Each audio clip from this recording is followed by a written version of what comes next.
When using find and replace, how your replacements are formatted will depend on how the text being replaced is formatted. Here is why that happens and some ways that you can affect the formatting of the replacement text.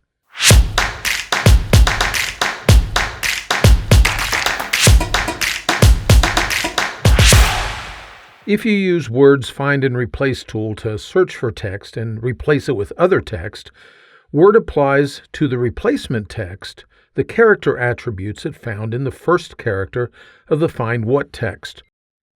For example, you can see that there are two sentences in this document.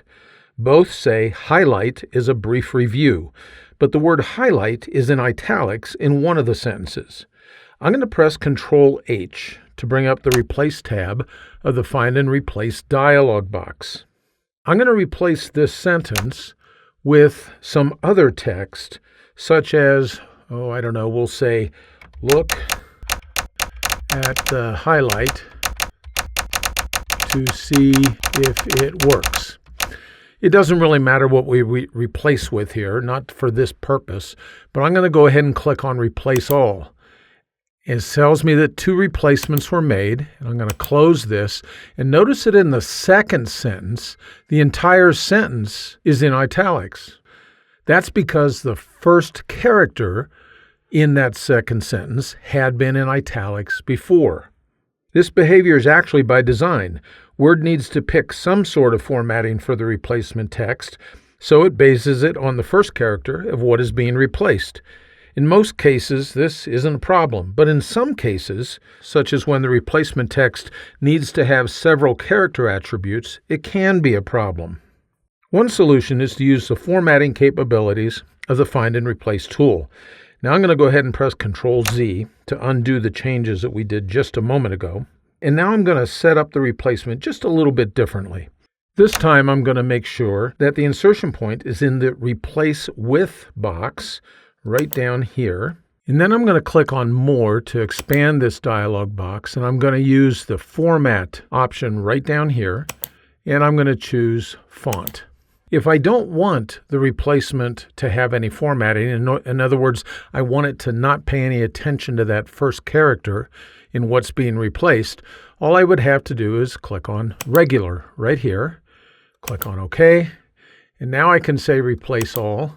We still made two changes, and now I can go back to my text, and you can see that that second sentence is not in italic like it was just a little while ago. If your formatting needs are more complex than just forcing a plain text replacement, then this simplistic approach won't work. Again, I'm going to press Ctrl-Z to undo the changes that we just made. And let's say I want to replace these sentences with Highlights is a magazine for children, and Highlights, since it's a magazine name, needs to be in italics. In this case, I need to rely on a more esoteric feature of the Find and Replace tool. I'm going to move down to the bottom of the document. We'll go right down here. And what I'm going to do is type exactly what I want as my replacement text.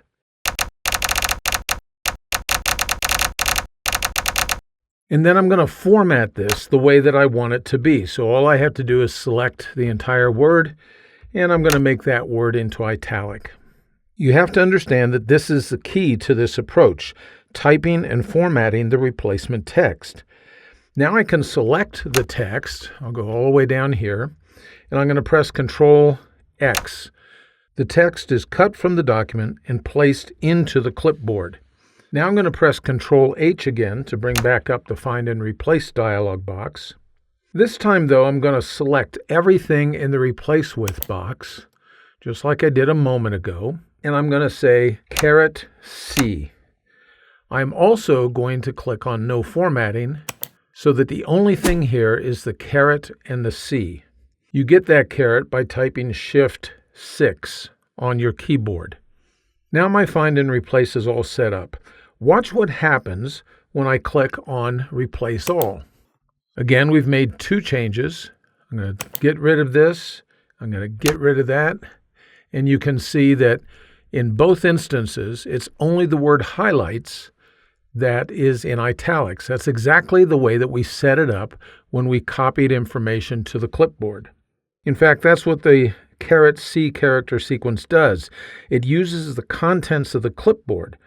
Since the text in the clipboard was formatted in the way that I wanted, now all my sentences use the desired formatting. Now that you understand how the Find and Replace tool applies formatting in your replacement text, you're better able to make effective use of this powerful tool. I hope you found this quick tip helpful. If you did, well, you might consider signing up for my Word Tips newsletter. Every weekly issue is free, and it includes great tips that you can put to work right away. Information is in the notes just below this video. Thanks for spending a few minutes with me today.